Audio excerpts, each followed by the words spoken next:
Bueno, ¿cómo están? Espero que estén muy bien. Vamos a dar inicio a este encuentro de diálogo con Rita, entre Rita y estudiantes.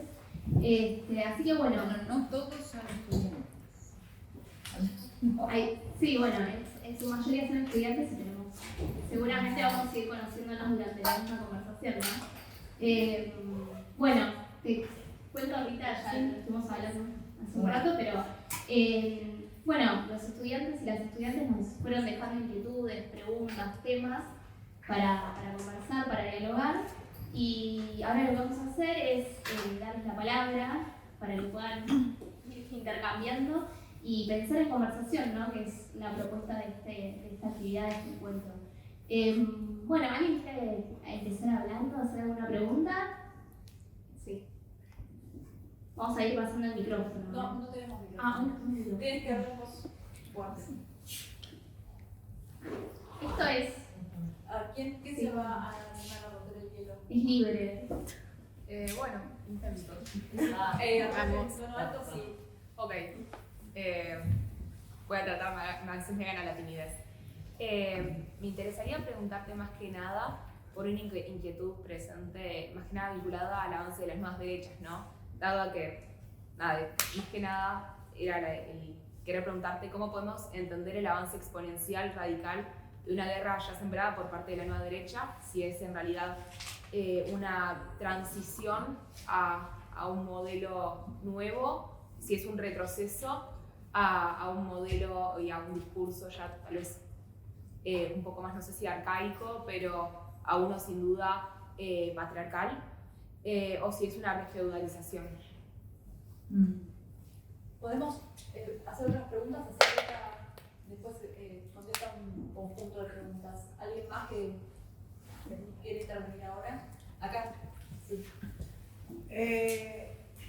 Yo quiero hacer una pregunta que no tiene nada que ver con esto, pero a la larga siempre todo tiene que ver, ¿no? Son de Venezuela. O sea, de Venezuela, y ya te vengo siguiendo, Rito. Yo estuve trabajando el tema de la producción de la masculinidad para la producción del orden carcelario. En varias cárceles de la provincia de Buenos Aires, que es completamente distinta a la realidad de los servicios penitenciarios federales. Y estuve trabajando con el concepto, y hace poco descubrí esta mirada que tienes de la masculinidad como un pacto corporativo y no solamente...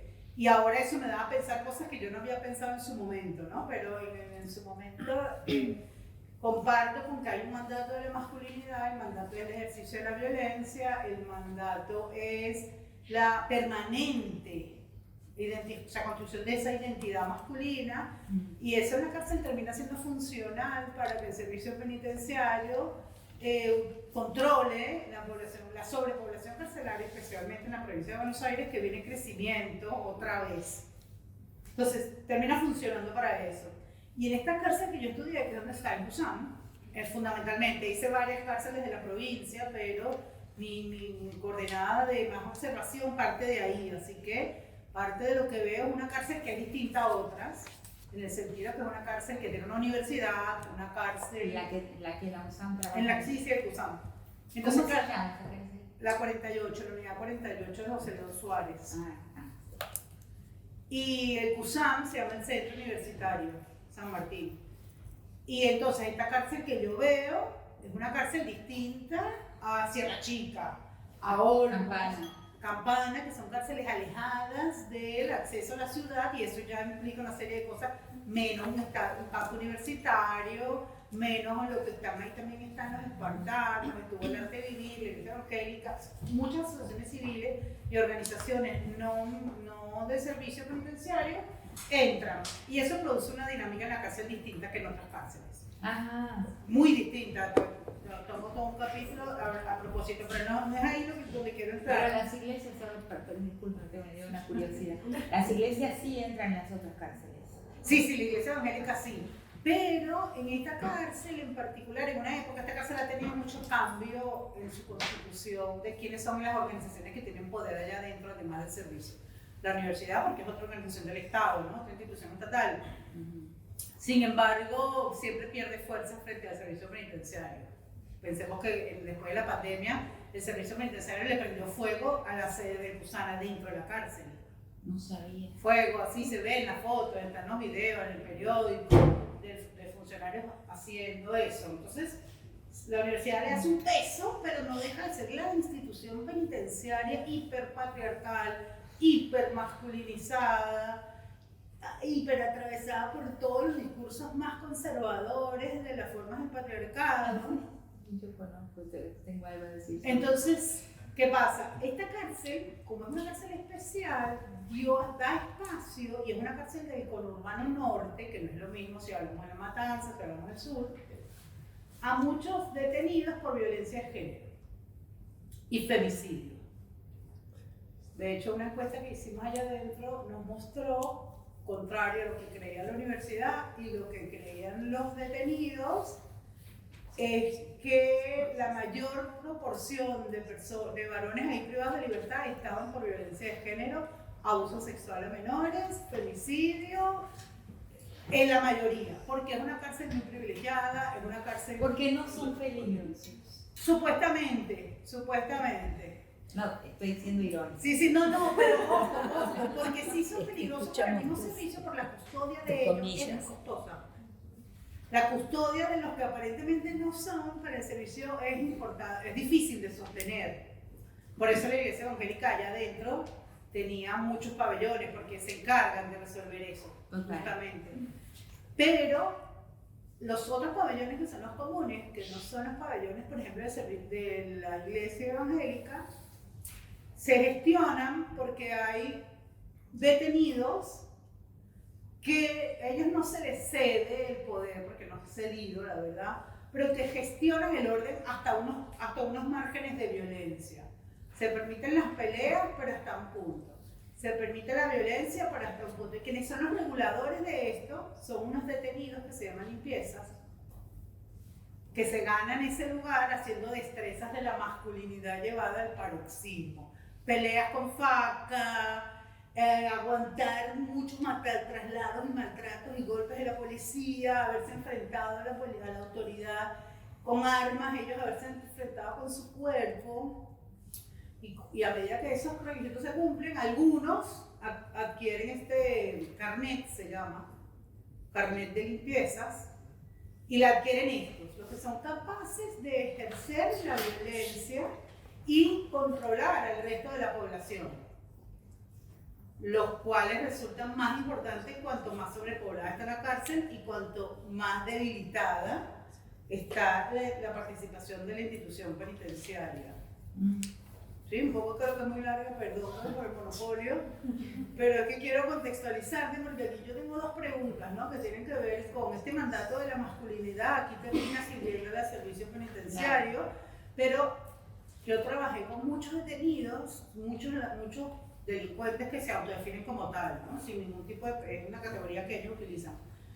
Yo trabajé con muchos delincuentes, más que con tipos que están por violencia de género, y hablamos de una manera que a mí, cuando yo terminé escribiendo la tesis, yo quería hablarle a ellos también, porque ellos fueron clave en mi tesis, porque fueron sus experiencias, su ayuda, detenidos que me hicieron entrevistas para ayudarme a mí, para mostrarme rincones a los que yo no puedo acceder por ser mujer, extranjera, profesora, Entonces yo tenía un compromiso también antropológico con hablarle a ellos.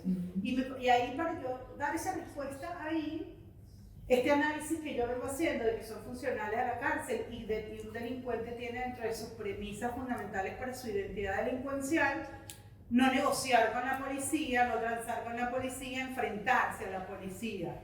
¿No? Es un principio para la construcción de la identidad delincuente. Y sin embargo, ellos mismos, cuando son limpiezas, suspenden eso, que termina siendo algo aparentemente clave, lo de no trabajar para la policía, lo suspenden por beneficios que yo creía nimios, que yo creía insignificantes, hasta que me dijo un detenido: no, Mónica, será para ti que no es importante tener una habitación durante media hora, pero invitar a tu compañera a tener una relación íntima en una habitación o debajo de la mesa es importante. Ajá. Claro, entonces en la escasez se administra mucho con este uso de este carnet a estas figuras, y estas figuras, insisto, llegan ahí por la construcción de la masculinidad. Entonces, Hay un servicio penitenciario que funciona porque esa masculinidad está al servicio de ellos, y yo termino preguntando del último capítulo, ¿y quién tiene que sostener a esos hombres presos? Mujeres, las madres, las esposas, porque en la cárcel tener visitas es fundamental. Tener visitas es tener poder, no tener visitas es no tener capitales, no tener quien te ingrese lo que necesitas. Entonces, ¿Y cuál es la pregunta? la pregunta por dos lados. Uno, este uso de la masculinidad en las instituciones, formas de pensar en esto, nuevas reflexiones, por un lado. Y por el otro, en esta misma cárcel que están privados de libertad una gran cantidad de femicidas, violentos y abusadores sexuales, me he preguntado desde que los conozco, ¿qué hacer con ese tratamiento penitenciario? ¿Qué hacer? ¿Cómo pensar en esto? Esta es una cárcel donde están bastante protegidos, están bastante preservados, pero hay bastantes.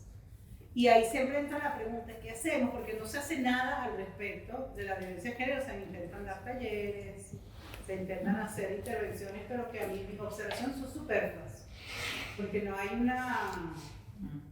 ni siquiera una política definida de tratamiento, no hay nada. Entonces, bueno, quería invitarte a pensar en esas dos cositas.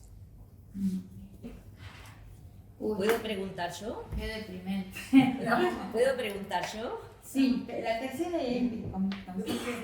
La mía tiene algo que ver con el tema ese.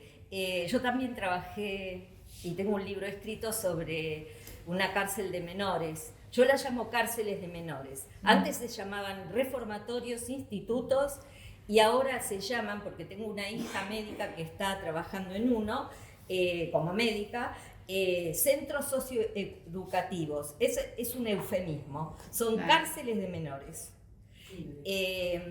Pero mi pregunta actual, que tiene que ver con el tema del mandato de masculinidad, es por mi consultorio, porque tengo varios varones que están atrapados entre el mandato de masculinidad cuando están con sus grupos de pares, y estoy hablando de gente de clase media, universitarios, cualquiera de nosotros podría llegar a ser unos hijos o hermanos, y todo lo que reciben de sus mujeres, madres, hijas, la televisión, etcétera, con el tema del feminismo, como si tuvieran la cabeza partida por la mitad.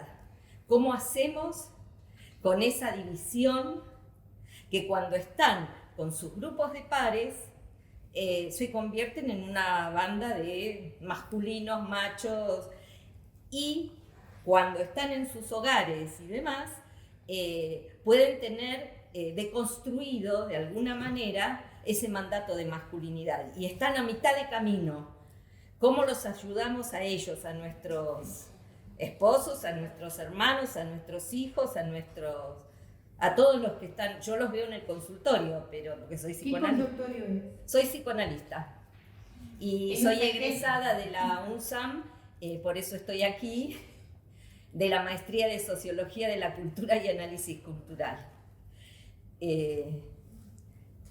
Y mi tesis es sobre el tema del tatuaje. Y ellos manifiestan sentirse... Con las cabezas estalladas, te diría. Esa es mi pregunta. ¿Cómo hacemos con nosotros y con ellos? Eso lo ves en gente diferente. ¿Cómo? Lo ves en gente de diferentes edades. De gente de diferentes edades. Sí. Perdón, no sé Sí. si puedo articular ahí algo ahorita. Ah, sí, con mucho gusto. Decían que estábamos tímidos, ahora te han dicho. No, el sentido es ese, o sea, conversar, ¿no? Para mí también, a mí me gusta mucho más, cada vez más, ser estimulada para aprender, inclusive, ¿no? Ningún maestro enseña si no está aprendiendo al mismo tiempo que está enseñando. Sí. Yo vengo de Colombia, soy psicóloga en una escuela pública, atiendo también niños desde, allá le llamamos preescolar, hasta 11, que es el último grado de educación media.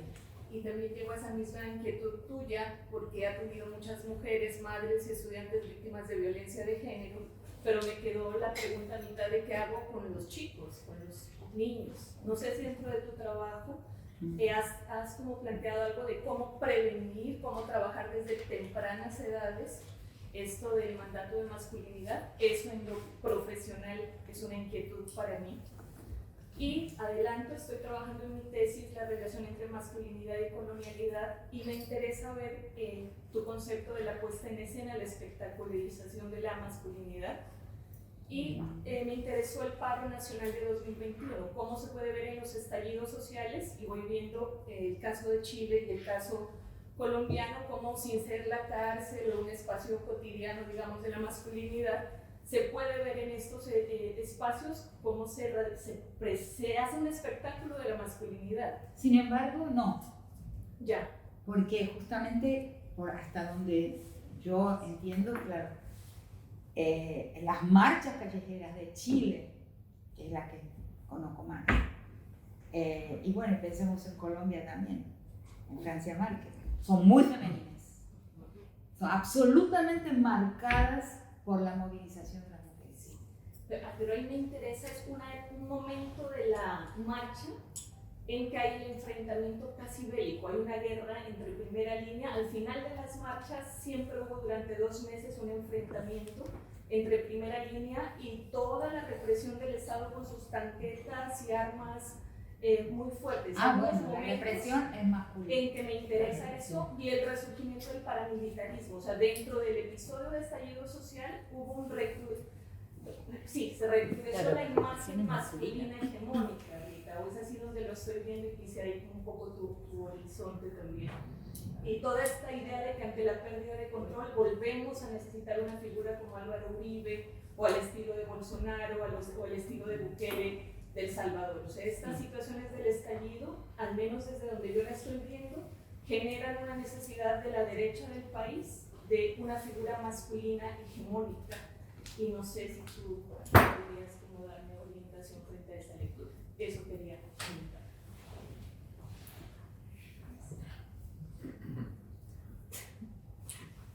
Bueno,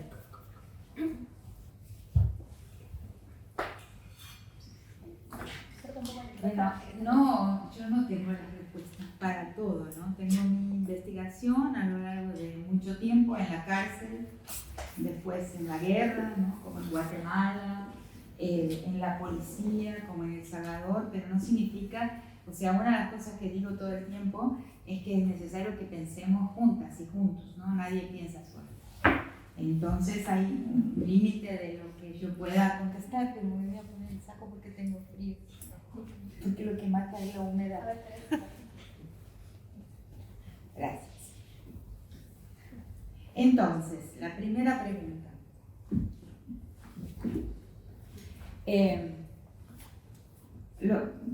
Es complejo, ¿no? O sea, la resumo así.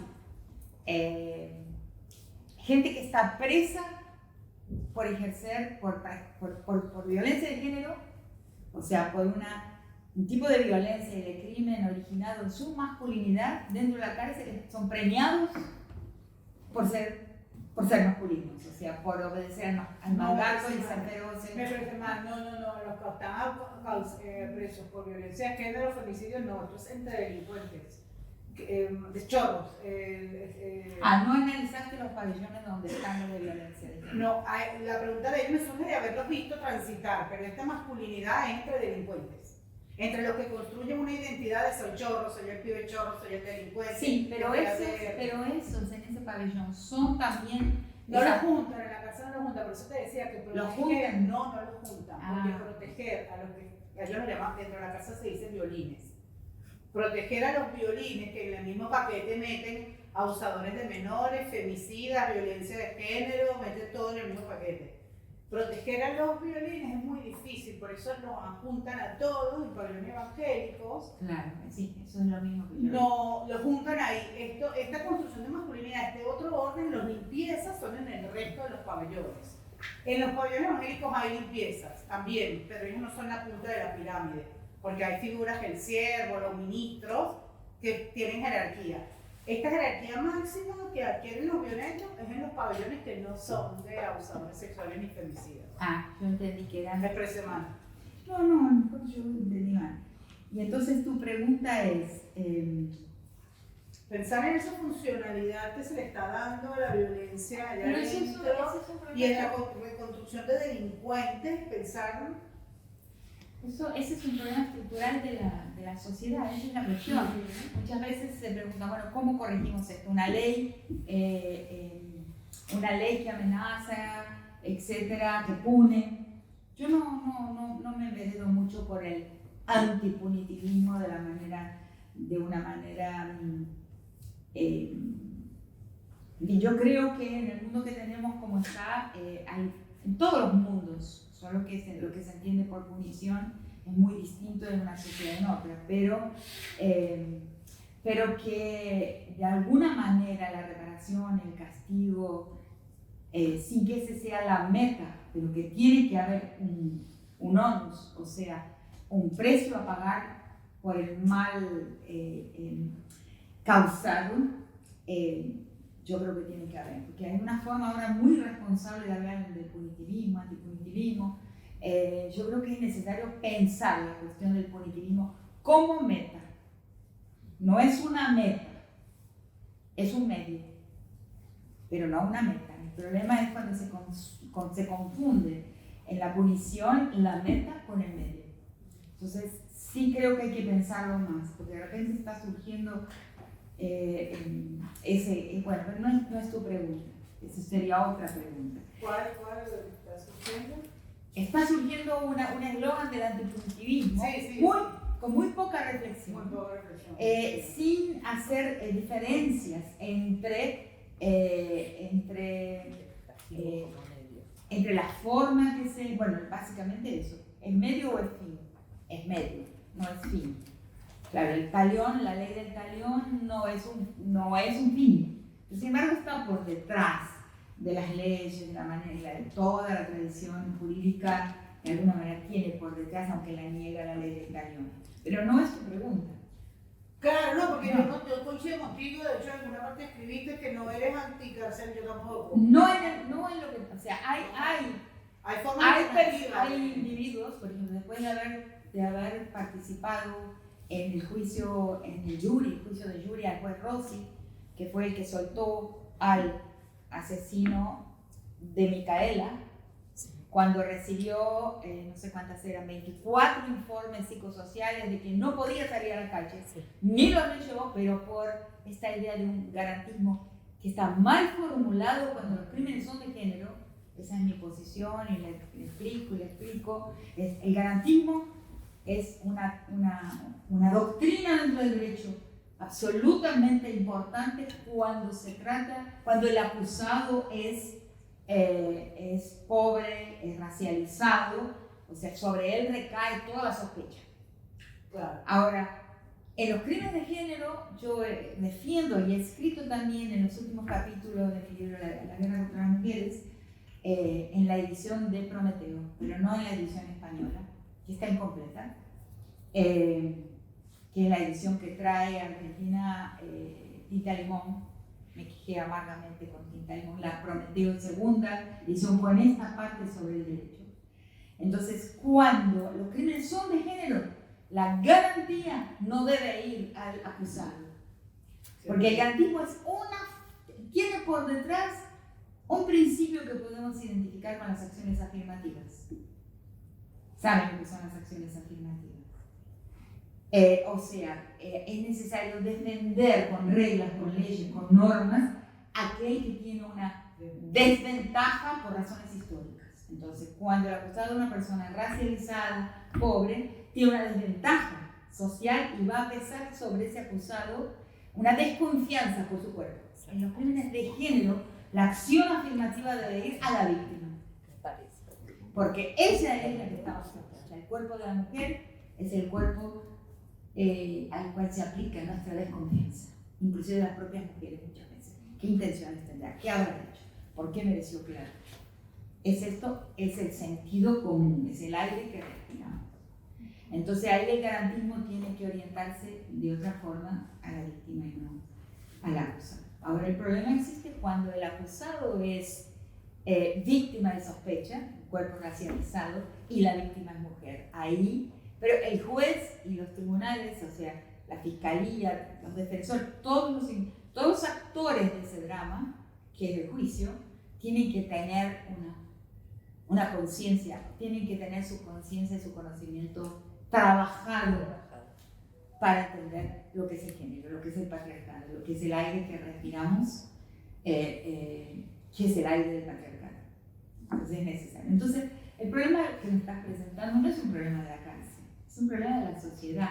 No se puede corregir el tema género, violencia, poder. ¿Qué es el género? La relación de poder. Es una relación de poder, la primera, la basal, la primera que encontramos en la vida y posiblemente la primera que se funda en la historia, en la especie. Una relación de poder que toma el formato de un cuerpo de hombre y un cuerpo de mujer. Pero es una relación de poder, exacto. Nada más que eso y eso. Entonces, es muy difícil, por eso no podemos, con la cantidad de leyes y con la cantidad de instituciones, políticas públicas, no conseguimos ganarle a la violencia de género, porque lo que se necesita es una desestructuración y una reestructuración de la sociedad de una forma totalmente diferente. Es necesario que caiga el patriarcado, pero no solamente en la cárcel, en la cocina de nuestra casa, en la calle, en cualquier lugar, en todas partes, en la universidad, en el fútbol, todo espacio social tiene que desestructurarse, y esa es mi política. Yo no creo que hasta que eso suceda, la historia no se reconduce en la elección de un destino mejor para más gente. Yo creo que en la base de construcción del mal social, que es el poder, está el patriarcado, y hasta que eso no caiga y la sociedad no se transforme, no se estructure de otra forma, no hay camino revolucionario. Entonces el problema que vos me estás presentando en la cárcel, que no tiene una solución, ahora sí, pero sí creo en la palabra. Yo creo firmemente, yo tengo una fe, una fe lingüística, ¿cómo llamarle? Nunca había pensado en eso. Yo creo firmemente en la palabra, en el discurso, y veo inclusive en la gente una cosa que es maravillosa y sorprendente. Por ejemplo, cuando uno ve un personaje como el filósofo, como Darío Strasser,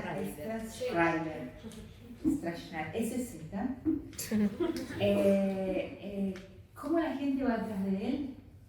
Eso es un indicio de algo maravilloso, porque quiere decir que la gente pide pensar, pide palabras para pensar, pide oradores que le digan, que le den vocabulario para pensar, y el preso también, y eso a mí me consta. ¿Por cómo me consta?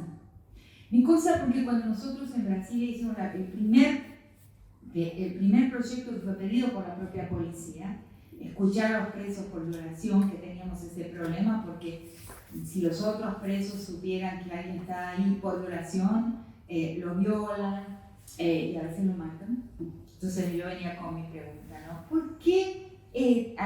Porque podría haber sido mi madre, o mi hermana, o mi novia. Y el homicidio, y si te hubieran matado si la hubieras matado a tu madre, a tu hermana o a tu novia, no es tan grave como que la hayan violado. ¿Ya pensaron eso? Sí. ¡Qué absurdo!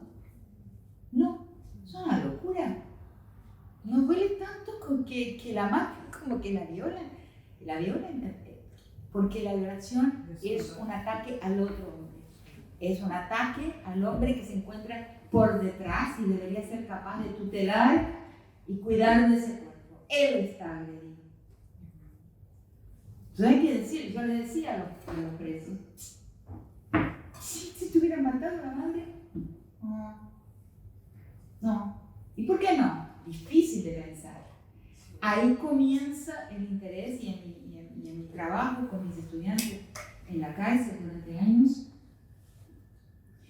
comienza el problema de la palabra. Entonces nosotros hicimos un segundo proyecto que se llamó Habla Preso, el derecho humano a la palabra en la cárcel, porque lo que descubrimos es que el preso es silencioso, o sea, el contraventor, el delincuente en realidad es un sujeto de pocas palabras, a no ser, ahí cuando llegamos recién a la cárcel, la seguridad de la cárcel, el jefe de seguridad, miren, no pierdan tiempo trabajando con lo del artículo 171. El artículo 171 en Brasil es el artículo de los estafadores. El estafador es el único preso que te convence de cualquier cosa, de que vio una vaca volando y si uno acaba, son absolutamente hábiles en la palabra. Con ese mejor no trabajar porque es una pérdida de tiempo total. Nos lo advirtió la dirección de ¿cómo se llamaba? Me olvidé. De la cárcel nos advirtió ese tema de que con los estafadores no vale la pena entrevistarlos, preguntarles, conversar, porque nos van a poder, o sea, no vamos a sacar ninguna verdad, porque son tipos de personas, digamos, que no tienen tienen una gran habilidad verbal y no tienen aparentemente no saben distinguir bien verdad de mentira. No sabemos, ¿no? Yo creo que, en fin, no es un tema, es un tipo de psicopatía, ¿no? Claro. Pero el resto sí, el preso es silencioso. El preso es silencioso. Entonces hicimos este segundo proyecto del derecho humano a la palabra, porque lo que percibimos es que después de que entramos y comenzamos con esta investigación y después de la afirmación de que nada de lo que dijera les serviría para que los pudiéramos perjudicar, pero también nada de lo que los diríamos les serviría para que pudiéramos beneficiarlos y que ningún beneficio saldría de nosotros, de nuestro equipo, nada que los ayudara. Eso fue fundamental, porque la única propuesta del proyecto fue la inteligibilidad. Nosotros, entre todos, ustedes y nosotros, entender la violación, que es el crimen más oscuro, es el crimen menos fácil de comprender de todos los crímenes, porque no es esa es mi conclusión, no es un crimen instrumental, es un crimen expresivo, es difícil. Llegamos a esa conclusión después de mucho trabajo, porque todo nos lleva siempre a buscar la instrumentalidad. ¿Cuál es el móvil? La policía cuando tiene un crimen se pregunta, ¿cuál es el móvil? Entonces, ¿cuál es el móvil de la violación? ¿El deseo? No. Ninguno jamás No. respondió que era el deseo, nunca, y de toda la gente que entrevistamos. Entonces, la inteligibilidad es el propósito. Entonces, los presos, los internos, como se llamaban allá en la penitenciaria, entraron en la búsqueda de inteligibilidad para su propio acto, y que fue auténtica. Fue auténtica porque sin esa búsqueda colectiva de todo el mundo involucrado en esa investigación no hubiera sido posible llegar a las conclusiones a las que llegué. En realidad fue un trabajo de ellos, del esfuerzo por entender. Entonces yo creo realmente que la gente busca sentido, que la búsqueda de sentido es, yo podría decir, un universal. Y la gente lo busca activamente, por eso cité al filósofo, la figura pública del filósofo Darío SZ, porque es una demostración clarísima de que la gente busca sentido. Entonces, al problema que vos colocás, Rodríguez, se contesta ayudando a buscar sentido dentro de la sociedad y dentro de la casa. No hay otro camino. No hay otro camino. A la inteligibilidad. A los que están privados por crímenes de género. No, a los otros también, que están buscando la demostración de poder, de fuerza y hasta de violencia para premiar a una persona dándole el carnet de los, ¿cómo se llaman? Limpieza. De la limpieza. Entonces, eso solo desconstruyendo, pero desconstruir eso es también desconstruir una estructura que está en toda la sociedad, no solamente en la cárcel. Claro. yo como no quiero monopolizar, pero me estaba la otra pregunta sobre las formas de intervención a los que están por violencia de género, qué hacer en la cárcel, están ahí, ¿qué hacemos? La respuesta mía va a Es la ser misma siempre de- la misma. Y de Yo creo en la hacer- palabra, creo en la búsqueda de inteligibilidad, creo en que la gente nos muestra que busca entender lo que hacen, lo que les pasa, porque a veces hay, sobre todo en ese campo, hay comportamientos que son automáticos. O sea, la persona inclusive está atravesada por el mandato de masculinidad, porque es una parte de su formación muy temprana, pero muy temprana. Es decir, tengo que ser esto. La salida del Edipo, ¿no? Al salir de ahí, que es, ¿cuántos años? 2 años.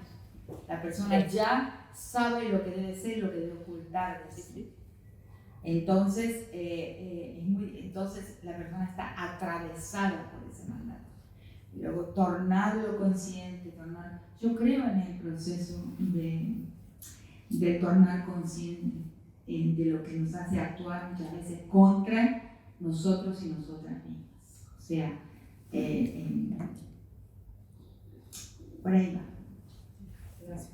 Esa pregunta se vincula un poco ahorita con la que había hecho también, me parece. Sí. Pero ¿cuál fue la primera pregunta? Sí, una Sobre el avance de las derechas. Es que como hubo varias que estaban... Sí, más que nada era con respecto al avance de las más derechas. Si bien en la guerra contra las mujeres habías hablado también, más que nada al inicio sobre ello, quería como preguntar con respecto tal vez a el avance y la popularidad que está teniendo el llamado fenómeno Milei, ¿no? ¿Cómo podemos entender ese avance que lo considero o lo percibo exponencial, ¿no? Pensarlo si es una transición a un modelo, a un submodelo nuevo. Sí, lo entendí, Ah, y lo anoté. Entonces concluyo con lo de la cárcel y vuelvo a lo otro. Porque la otra pregunta sobre la cárcel estaba también conectada con esa, ¿no? Sobre la cárcel de menores, ¿no? Bueno, pero la respuesta es esa, la respuesta que yo tengo. No quiero decir que sea la única, porque mi camino siempre fue ese. Yo, resultado, yo diría con las personas con que trabajé, hacer entender por qué las personas, dónde está el gatillo. Esa es la frase perfecta. ¿Qué es lo que gatilla la agresión? ¿Qué es lo que gatilla la exhibición de la masculinidad? Entonces, poner el foco ahí y nombrarlo. Yo creo en los nombres. Yo creo, inclusive, un poco basada en mi propia experiencia, de que yo soy una persona que lo que he hecho es poner nombres a experiencias que son conocidas, que la gente las conoce, pero que no están nombradas. Y eso coloca un foco de luz y permite transformar ese nombre en una herramienta para la transformación. Yo creo que eso sucede. Entonces, las personas tienen que ser ayudadas a entender qué gatilló su comportamiento, que en última instancia es suicida, porque muchas de los testimonios que recibí cuando hice aquella primera investigación es que la gente, por ejemplo, muchas veces en la agresión que comete también es una forma de autoagresión. Una de las preguntas que me enviaron es sobre contar historias que me habían sucedido a lo largo de mi trabajo de campo o de situaciones de la vida que me hicieron. Una vez me sucedió una cosa que me permitió después entender también el trabajo con los presos. Es una historia que tiene que ver, que esa respuesta también por ejemplo, he recibido la idea de que al violar sentí que había muerto, por ejemplo. Formas distintas de decir eso. Sentir que yo mismo había ultrapasado un límite que es el límite de la muerte. Y hay una historia primera que me sucede antes del trabajo en la cárcel. En el primer aniversario de la victoria sandinista en Nicaragua, que hoy como una mala palabra, infelizmente, yo estaba en Managua. Y estaba en Managua porque no sabía, yo vivía en Venezuela en esa época, y el presidente de Venezuela, Carlos Andrés Pérez, fue un aliado del levante sandinista en Nicaragua. Entonces, cuando viene la victoria, manda a 2 profesoras a dar clases a las casas de la cultura que, siguiendo el camino de Cuba en Nicaragua, se crean casas de la cultura en todo el país y querían clases de trabajo de campo, o sea, de trabajo de levantamiento de las culturas en el campo, en el territorio, digamos hoy. Entonces, fuimos, otra colega ya fallecida, y yo a trabajar en la formación de los primeros activistas que iban a trabajar en las casas de la cultura en toda Nicaragua. Y pocas veces recuerdo este momento así de mi vida. Fue un momento muy emocionante y esas clases se llevaban a cabo en lo que era el Ministerio de la Cultura, que es donde Ernesto Cardenal era ministro en ese momento. Para lo que sirve ser vieja, ¿no? Es bastante útil. Ernesto Cardenal era el ministro y esa casa había sido la casa de Somoza. La casa, entonces, la quinta en que Somoza vivía. Entonces nos alojamos en un hotel y a veces, algunos días tomábamos un taxi que decía, a la casa del señor, que decía, era hasta la quinta de Somoza, le decía el taxista, a la casa del señor. Y, qué bárbaro, ¿no? Y otras veces teníamos un chofer de una combi, de un coche grande, que nos llevaba a nosotros y a los estudiantes a hacer alguna excursión de campo. Y entonces nos hicimos amigas de ese chofer y un día nos contó la siguiente historia. Yo era chofer de ómnibus, dijo, vivía en Managua y tenía horarios de ómnibus que a veces no volvía a dormir a mi casa.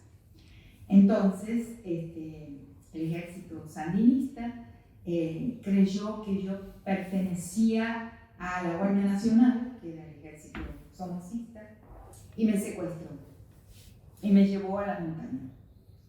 Cuando me llegan a la montaña se dan cuenta de que mis horarios raros, o sea, de no venir mis turnos, no tenían que ver con que yo fuera militar, sino con que era chofer de ómnibus.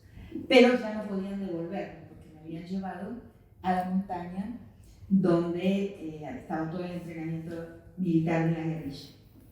Entonces me entrenaron, no me pudieron dejar volver y me entrené militarmente con la guerrilla. Y esto pasé ahí 2 años, no me acuerdo cuántos años, pero mucho tiempo, hasta que un día, siendo yo no realmente un guerrillero ocasionado para hacerlo, pero estábamos y ahí surgió en el horizonte una patrulla de la Guardia Nacional. Y yo automáticamente, sin pensar 2 veces, tiré con el fusil que tenía en la mano. Y vi adelante mío estallar la cabeza del soldado a quien mi bala había tocado, ¿no? Había alcanzado. Y cuando vi estallar esa cabeza adelante de mí, sentí que yo había muerto. Es el mismo relato, muy semejante al que escuché de algunos de los violadores. O sea, cuando uno ultrapasa un límite, uno también muere. O sea, ese ser que somos, ese sujeto que somos, ha atravesado un límite, hay como una iniciación, un paso que en este caso y en el caso de los violadores yo escuché como un paso a la muerte. Entonces todo eso, las personas tienen, para mí ese relato me conmovió profundamente, porque me dijo, nunca más estuve completamente vivo, porque vi la muerte en mí, o sea, es impresionante ese relato. Pocas veces lo cuento, pero es un relato que a mí me transformó también. Fue una luz escucharlo decir eso. Entonces, evidentemente un hombre muy sensible también, ¿no? Porque hay quien lo siente pero no lo puede decir. Entonces, ofrecer vocabulario, ofrecer narrativas y escuchar narrativas es, para mí, tengo fe en ese camino, en la transformación de la vida y la transformación del mundo. Sobre las derechas habíamos quedado. Las derechas. Bueno, las derechas. Otro tema, ¿no? No es que no esté vinculado. Yo sí creo que el mandato de masculinidad, el poder, la estructura de género como estructura de poder, está en la base de casi todos los males que conocemos. Y cada día más estoy convencida. No por un camino, digamos, emocional meramente, sino por un camino racional, como una ecuación. La ecuación de poder está por detrás de todos los males que conocemos. Y la ecuación básica, la ecuación basal de poder es el patriarcado, es el género. Pero no comprendido de una forma simple de papá y mamá o de un hombre. Es una estructura de funciones. Y ahí uso, en mi libro Las estructuras elementales de la violencia, uso Lacan muchísimo. Es una relación entre funciones. A veces un cuerpo de mujer puede estar en la función paterna.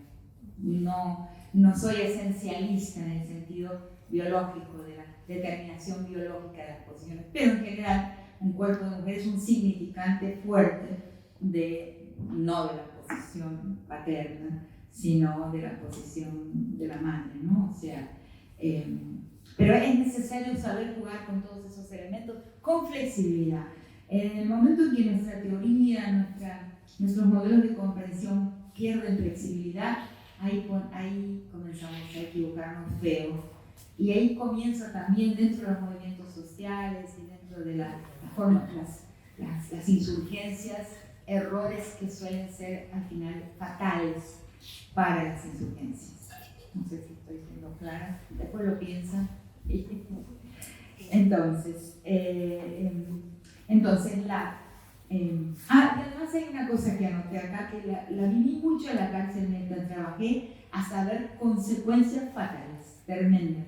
Es la envidia. Yo cada vez más creo en la envidia.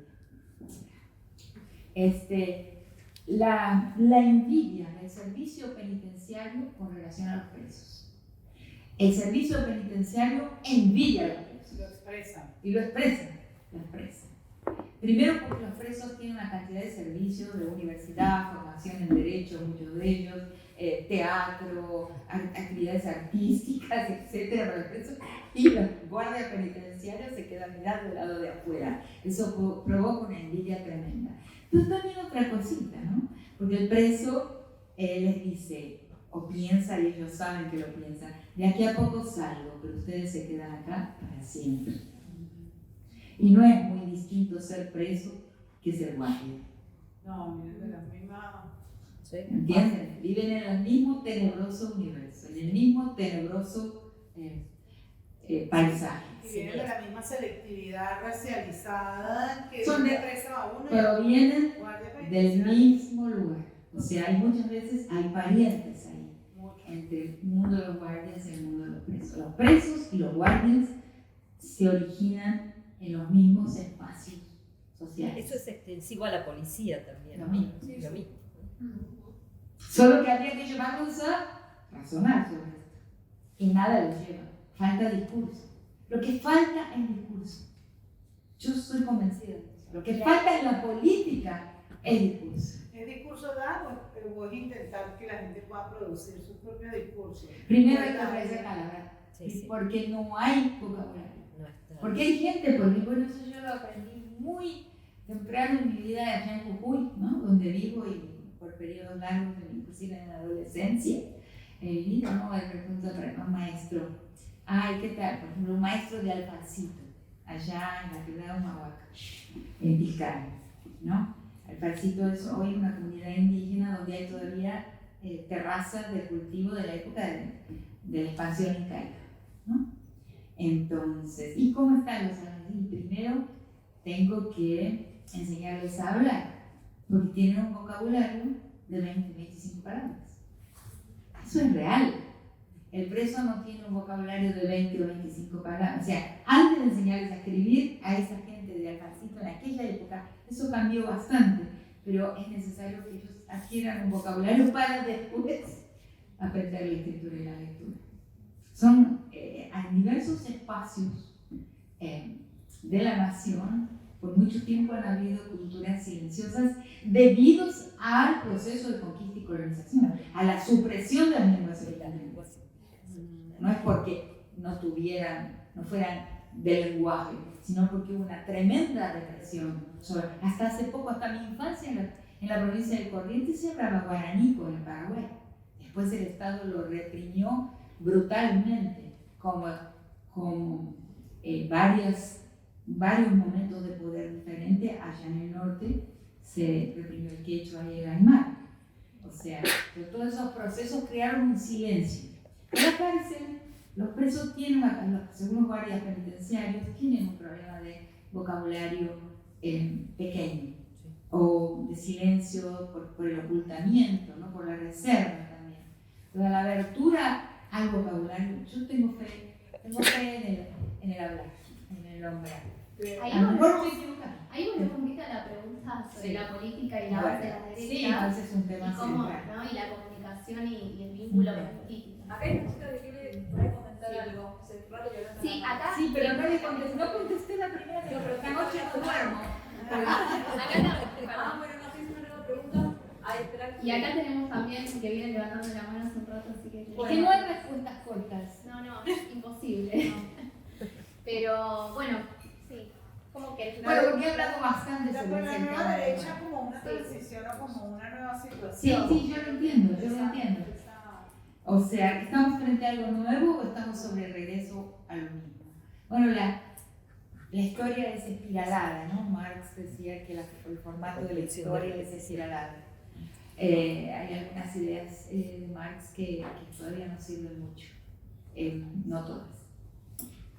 Bueno, no como todas. Entonces, yo creo que estamos en un momento muy semejante al momento prefascista y prenazista, por diversas razones. Y sí creo, eso lo recomendé en la otra clase, creo que hay que leer por lo menos el último volumen de Los orígenes del totalitarismo de Hannah Arendt, que es un libro que nos cambia la vida. A mí por lo menos me la cambió de muchas formas. Es un gran análisis de ese momento, de qué es el totalitarismo, qué es el fascismo, qué es el nazismo. No solamente en el mundo nazi, sino en el estalinismo también, que ya lo pone al mismo nivel. Totalitarismo. Sí. Entonces, ¿por qué creo esto? Pero no de la misma manera, pero sí con semejanzas que para mí son reconocibles. El fascismo, y ahí voy a citar el libro el último, en la construcción del enano fascista de Daniel Feuerstein, que presentamos en la Feria del Libro. Él me convidó a presentarlo con él. Y el fascismo necesita de enemigos. Se construye mediante la clara construcción de una víctima sacrificial, o sea, de un otro, y de un otro que debe ser exterminado, y mediante ese proyecto de exterminio el poder se consolida, se cementa frente a otro, o sea, para consolidarse la alianza del poder y también el seguimiento de una sociedad de aliados, de militantes, en este sentido, con relación al liderazgo fascista, es necesario convencer a todo el mundo que tienen un enemigo común, una víctima sacrificial, un chivo expiatorio, se puede llamar también. Entonces, eso pasó en la época del Holocausto. Sí. Entonces, esa víctima sacrificial, los judíos, los Los gitanos, los adventistas, los disidentes políticos, las personas homosexuales, las personas con inválidas o con problemas de discapacidad, eran ese enemigo de historia, aquello que retenía la historia y le impedía de caminar en la dirección de la historia del ser humano perfecto, ¿no? Del ser humano funcional a la historia, ¿no? En los dos sistemas fue igual, ella lo analiza, pero yo adhiero totalmente a ese análisis. En los dos sistemas, en el sistema stalinista, marxista-leninista, también, o sea, todo aquello que obstaculiza el proceso histórico de la dialéctica en la dirección de una sociedad socialista, debe desaparecer, debe ser exterminado. O sea, se vuelve un sistema totalmente autoritario también. Y en la parte del nazismo, todo aquello que impide el ser humano perfecto, ese ser humano totalmente funcional al progreso de la humanidad, también debe ser eliminado. En este momento podemos identificar claramente que existen sobrantes, o sea, que el discurso de la razón humanitaria está en decadencia, o sea, está obsoleto, ni siquiera se escucha. Se escucha así como por obligación, pero no toca ningún mecanismo, no hace saltar ninguna ficha, no lleva a ninguna acción en que se frene el exterminio. Hay un proceso de exterminio en curso, de varias formas, y nada lo obstaculiza, porque el discurso de la razón humanitaria no toca los resortes, ni del corazón, ni del cerebro. Es inocuo.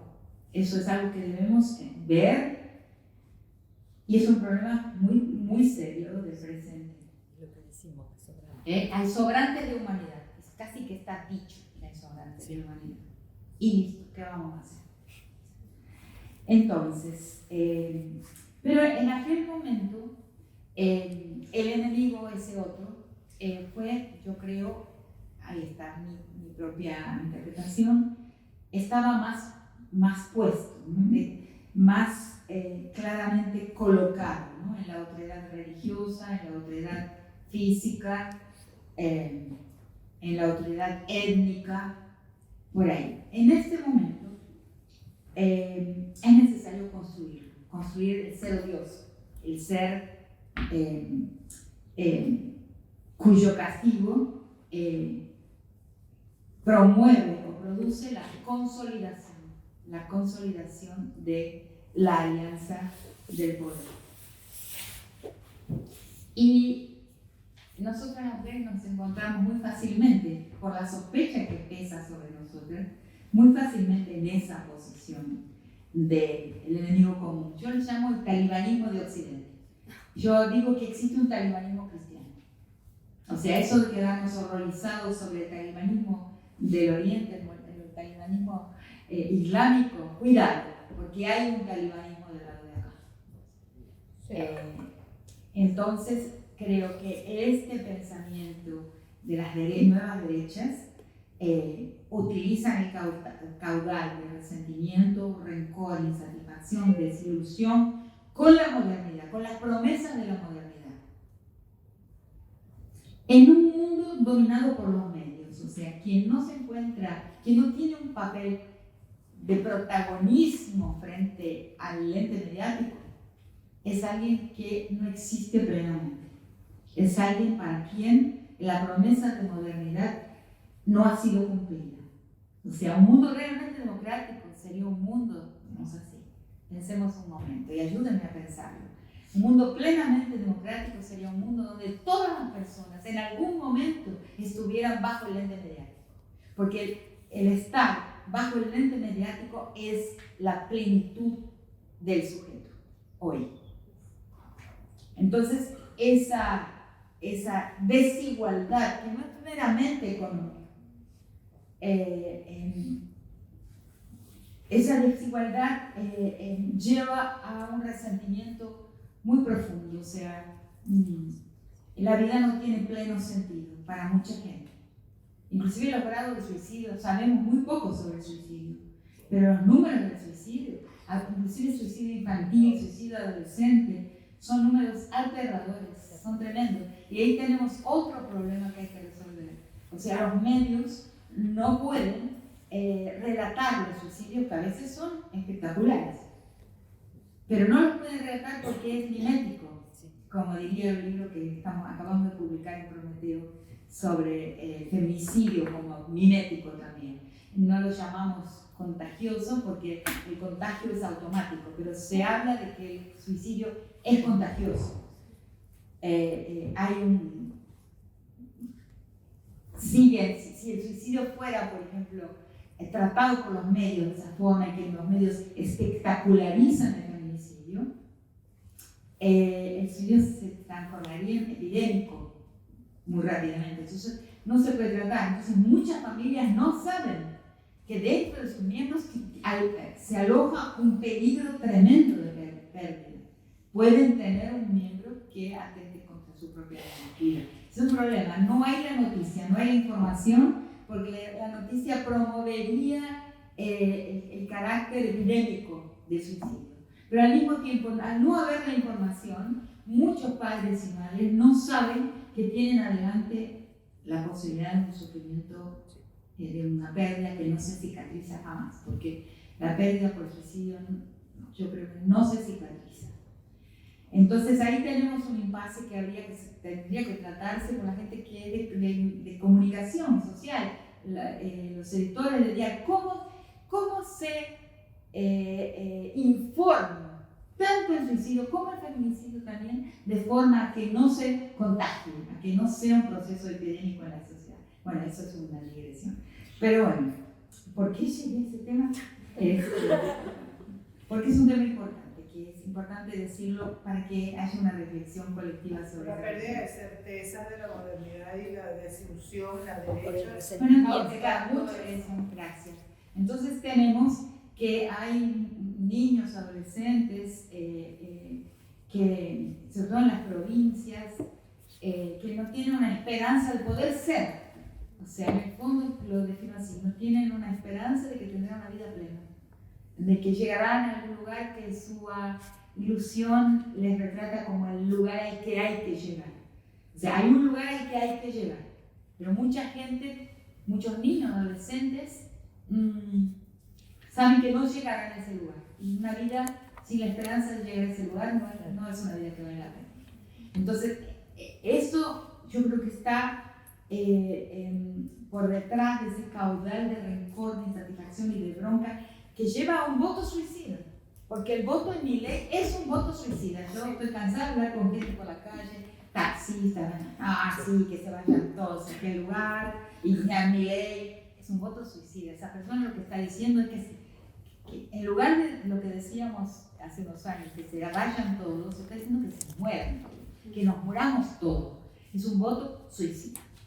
Bueno, entonces ese caudal es el que los nuevos fascismos manejan para canalizarlo en la dirección de una víctima sacrificial y mediante la proposición de que esa mujer que quiere hacer un aborto, esa mujer que quiere tener una vida libre o lo que sea, lo que el feminismo propone, la ideología de género, todo eso es un enemigo común de la humanidad y es un enemigo fácil. Lo dijo el capellán. Rita, seguimos por acá con compañeros que levantaron la mano hace un rato. Me acabo de quedar helada. Pero un poco me hacía pensar, yo trabajo en escuelas secundarias, en escuelas primarias, y también tengo como una confianza en la palabra, en el discurso, en la educación. Y como militante feminista también lo tenía en la ESI, pero empezó a pasar esto que vos decís, que hay como, sobre todo en las adolescencias, como un reírse de esas clases de ESI, Claro. y que hay como una dramatización de situaciones que se expresan desde la escuela como esto es violencia, que lo utilizan como una dramatización de juego para socializar entre masculinidades. Un ejemplo muy claro. Por ejemplo, están jugando hacia la mancha los chicos y es, ahora te voy a hacer violencia de género. Claro, y es todos los varones acercarse a pegarle a ese varón que por ahí tuvo una manifestación más feminizada, ¿no? Y es como, bueno, ahora vamos a hacer el juego de la violación. Entonces juegan a ellos a simular en los recreos a que se están violando, porque saben que está mal igual, y como que encuentran una morbosidad o como un placer, por decir de alguna forma, en que algo que en una clase, en las jornadas de ESI, se dicen, che, chicos, esto está mal, y saben que hay estos medios, y se sabe que el camino es otro, y que la elige como otra vía, otro camino, y que eso sea un juego, jugar a la violación, por ejemplo.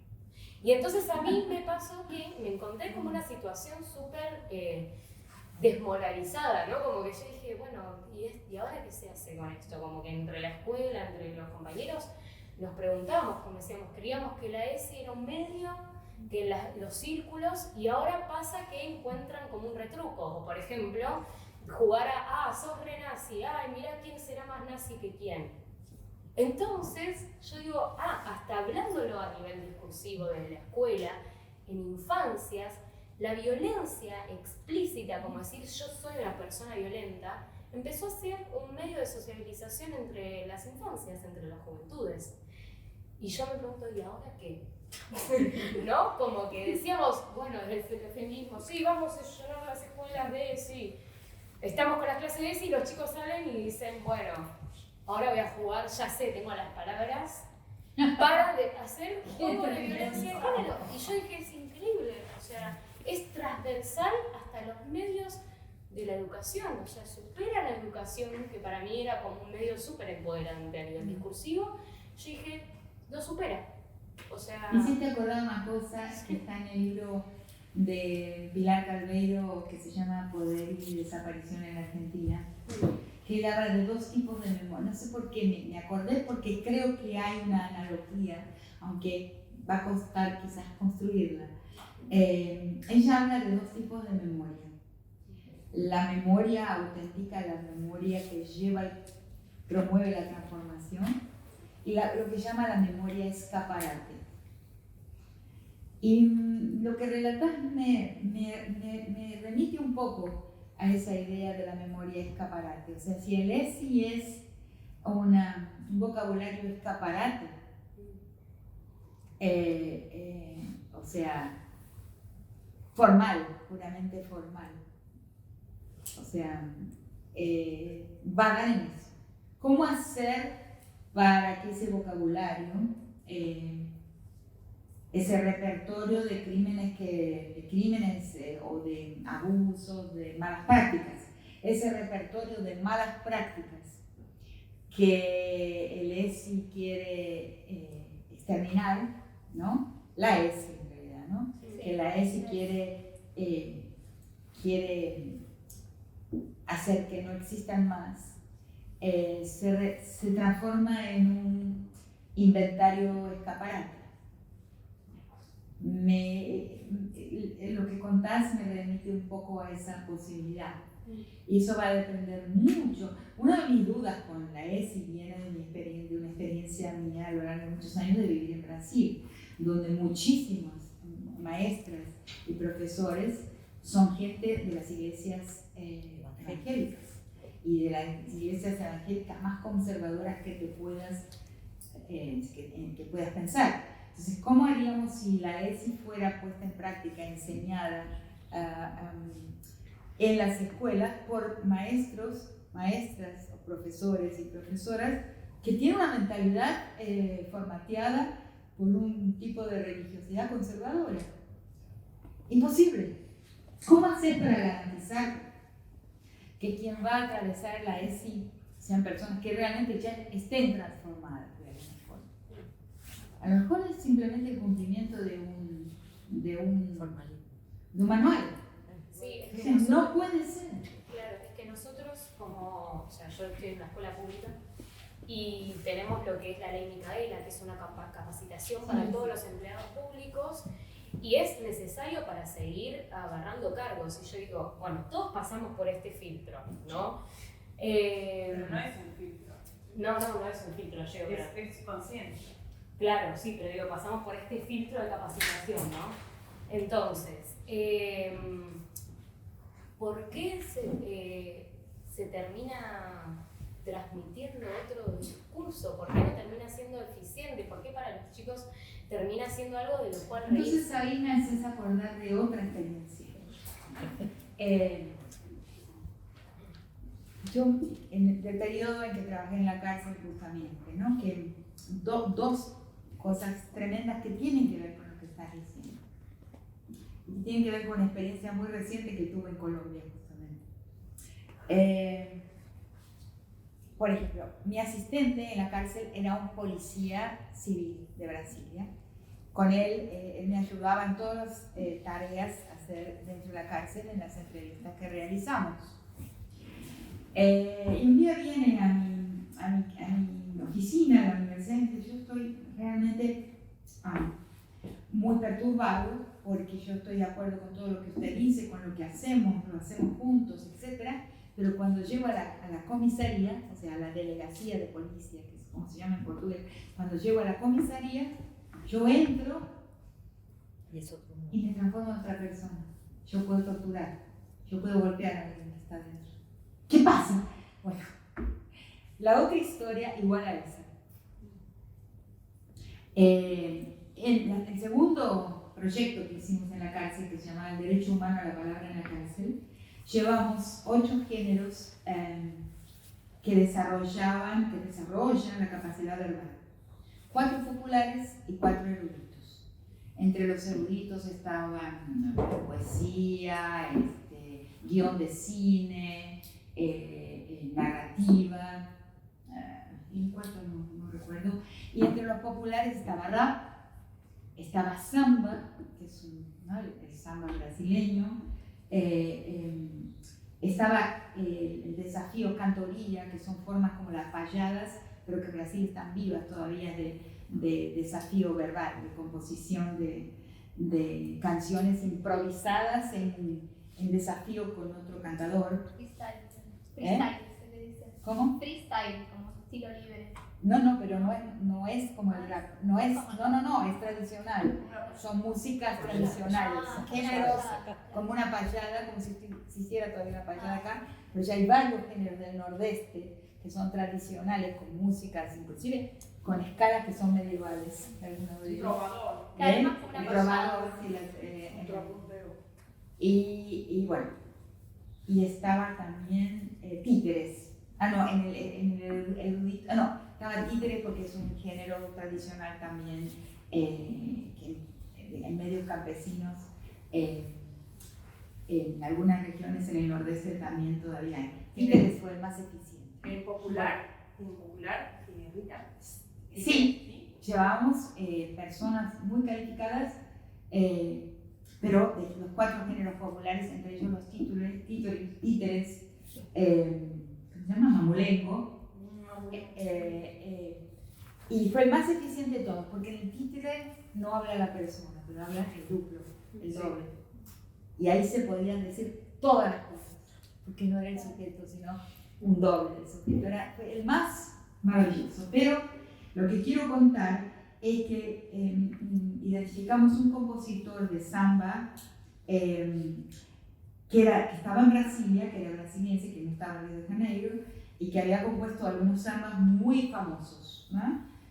Cantados y grabados por cantores muy conocidos. Los fuimos a buscar y él vino a dar la clase de samba. Lo que no sabíamos es que era un policía, o sea, que él hacía la guardia policial en el Palacio del Gobernador de la ciudad. Entonces, bueno, hicimos la reunión final para evaluar ese periodo de trabajo de estos profesores de los géneros entre los presos, y vino este hombre enloquecido, o sea, absolutamente transmutado y en estado de colapso mental, y explicó lo siguiente: Yo no entiendo qué me pasa a mí, porque yo llevé a la cárcel para los que estaban haciendo el curso de Zapa conmigo, los sacaba los fines de semana, salíamos a veces un sábado a tocar en un lugar en la ciudad, los devolvía a la cárcel, llevé atriles, grabadores, llevé micrófonos, guitarras, dejé una gran cantidad de cosas para que ellos practicaran, pero fui llamado para una requisa. ¿Qué es eso? Es que la cárcel, cuando entra la requisa, o sea, cuando entra la revisión de todo lo que hay en la cárcel, la revista se llama en portugués, sale la guardia permanente, salen las personas que trabajan de forma permanente en la cárcel, no hay aviso, o sea, llega la requisa.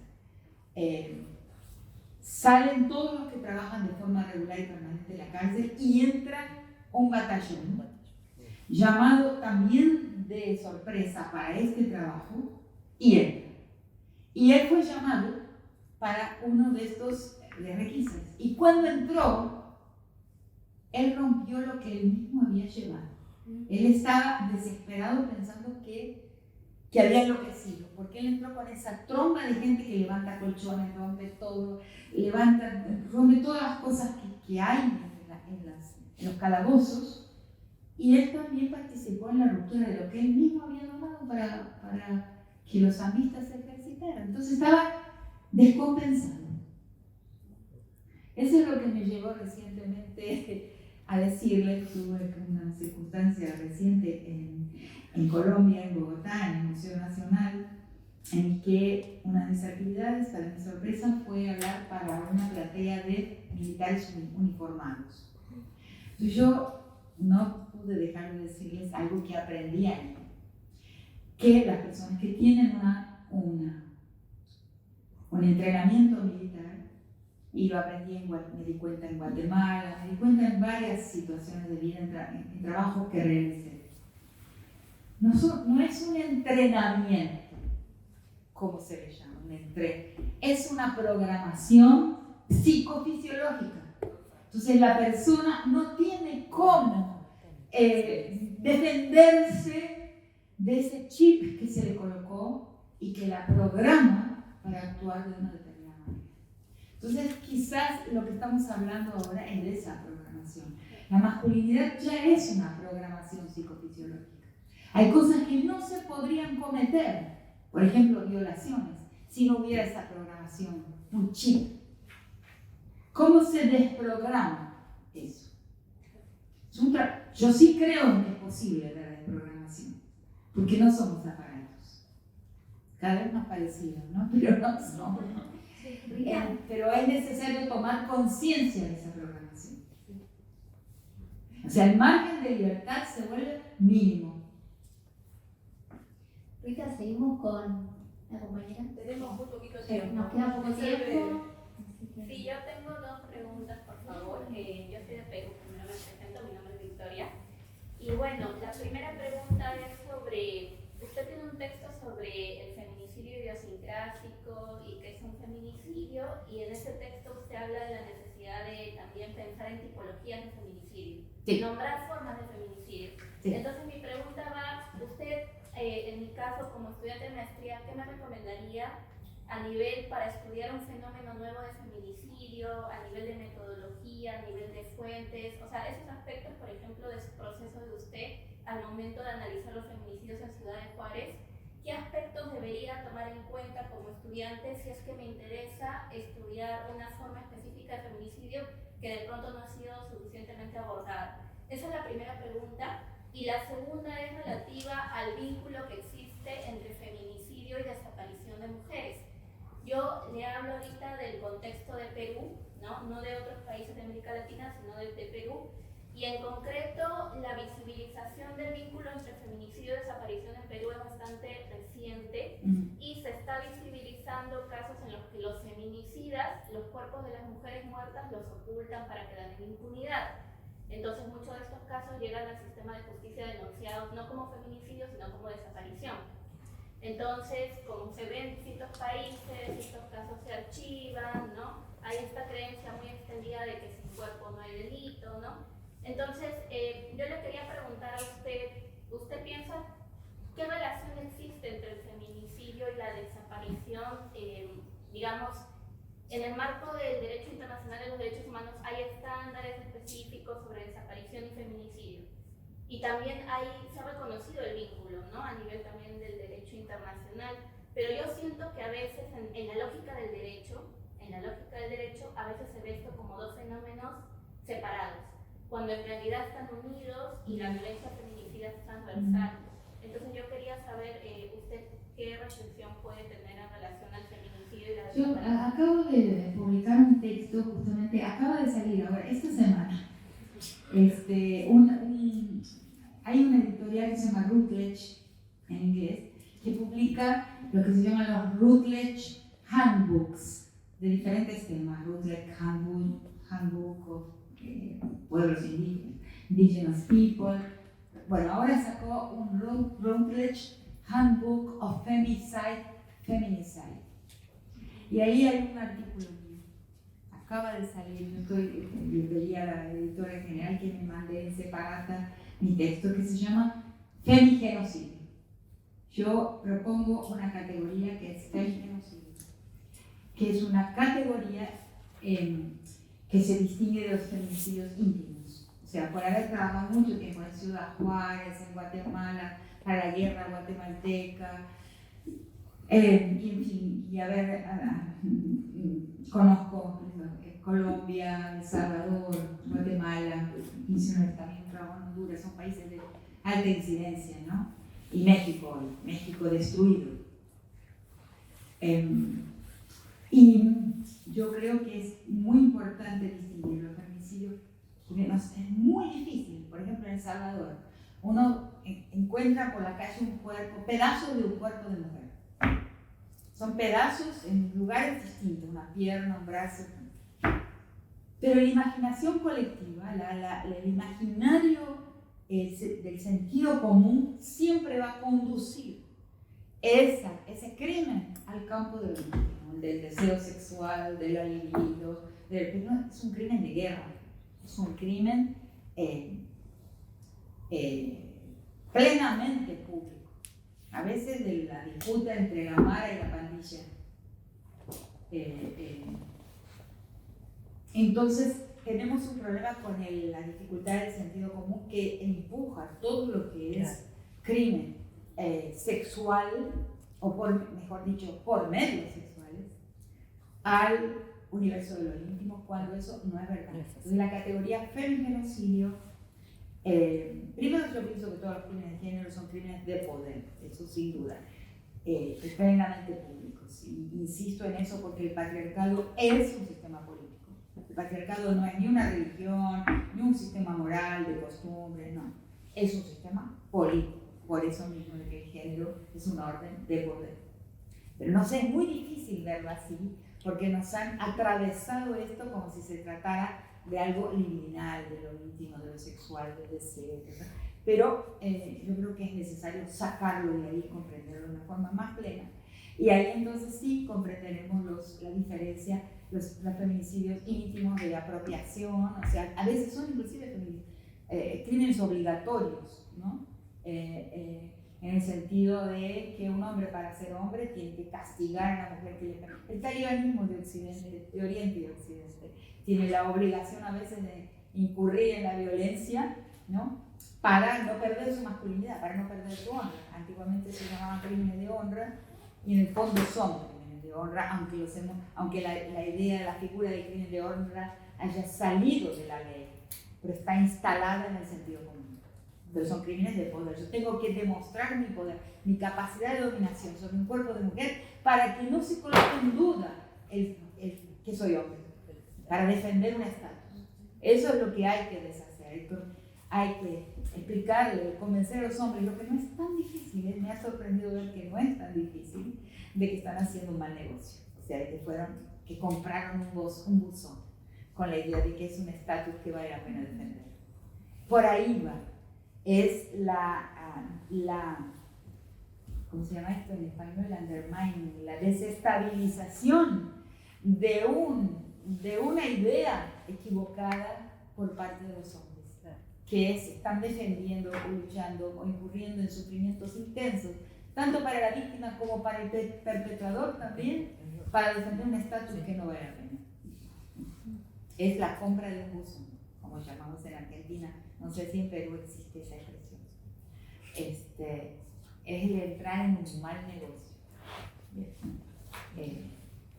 Bueno, entonces el crimen. Ahora, el femigenocidio es un crimen propio de las nuevas formas de la guerra. Guerras de un universo mafializado. Como es ahora va a salir por el Le Monde Diplomatique, que está preparando un libro y hay un texto muy corto mío que compacta estas ideas. O sea, en el que hablo claramente de eso.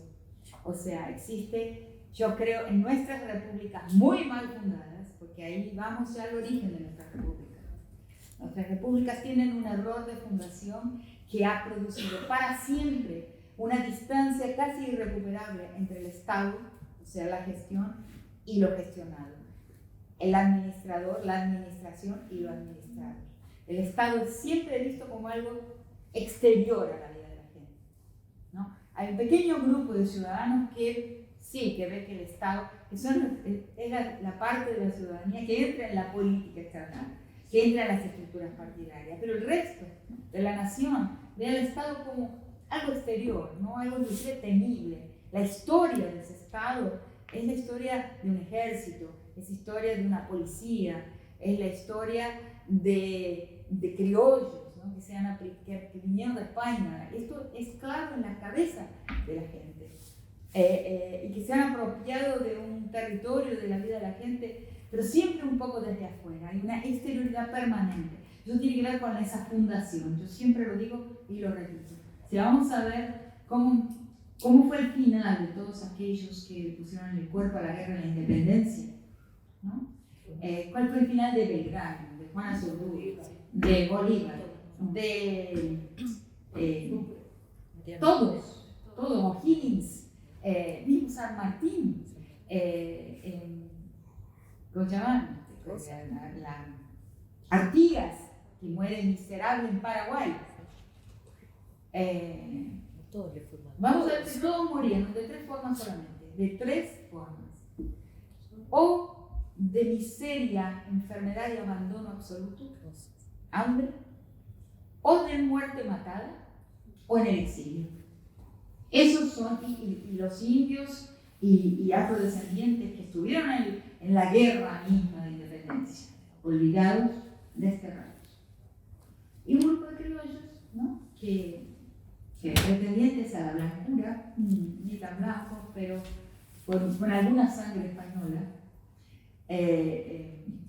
se apropiaron, construyeron los estados nacionales. Esa es la fractura, ¿cómo se llama?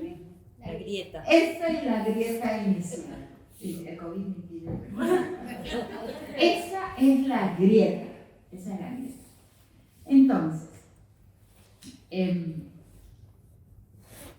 ¿por qué me acordé de esta parte de la República? Me olvidé por dónde venía. Entonces, nuestros estados, así fundados, son inmensamente vulnerables a la expansión de una esfera paraestatal de control de la vida.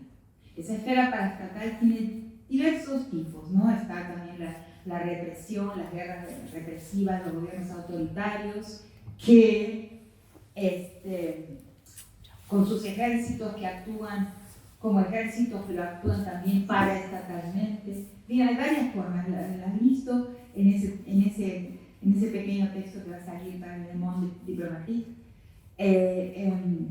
Y entonces hay una estructura sumersa, una napa subterránea constituida por una paraeconomía, una paralegalidad, una parapolicía y una paracomunicación también, que configuran ese paraestado, que es el control de la vida de cantidades crecientes, sectores crecientes de nuestras sociedades.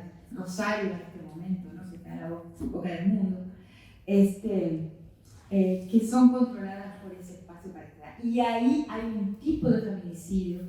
Yo lo descubrí estudiando feminicidio, vengo a encontrarme con esto. Porque ese poder subterráneo, su arbitrio, ¿no? su capacidad de arbitrio, de control jurisdiccional, se expresa con el arbitrio que se comete sobre el cuerpo de las mujeres y los niños. Ayotzinapa. Ayotzinapa es como Ciudad Juárez, pero con niños. O sea, hay un poder que revela y exhibe su existencia subterránea y oculta mediante el arbitrio, y ese arbitrio se expresa de una manera perfecta en el cuerpo de las mujeres y los niños. Entonces ahí aparece el femigenocidio. Y el femigenocidio es los asesinatos de mujeres. Yo creo que son dos tipos fundamentales: el feminicidio íntimo y el femigenocidio, que emerge, que es consecuencia de la existencia de estas guerras subterráneas, de para-estado, ese control paraestatal de la vida. Y en el femigenocidio coloco los asesinatos, todas las características que tiene la Convención para el Genocidio de Naciones Unidas. Las aplico a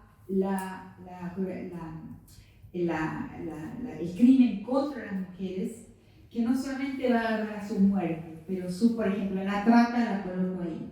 Porque la trata es la reducción a condiciones concentracionales de existencia que al final van a acabar en la muerte o en la incapacidad de volverse a adaptar a una vida saludable en sociedad. Entonces la trata está ahí también. Entonces la desaparición también está ahí. Yo no hablo de desaparición, pero sí hablo de trata, dentro del crimen de femigenocidio.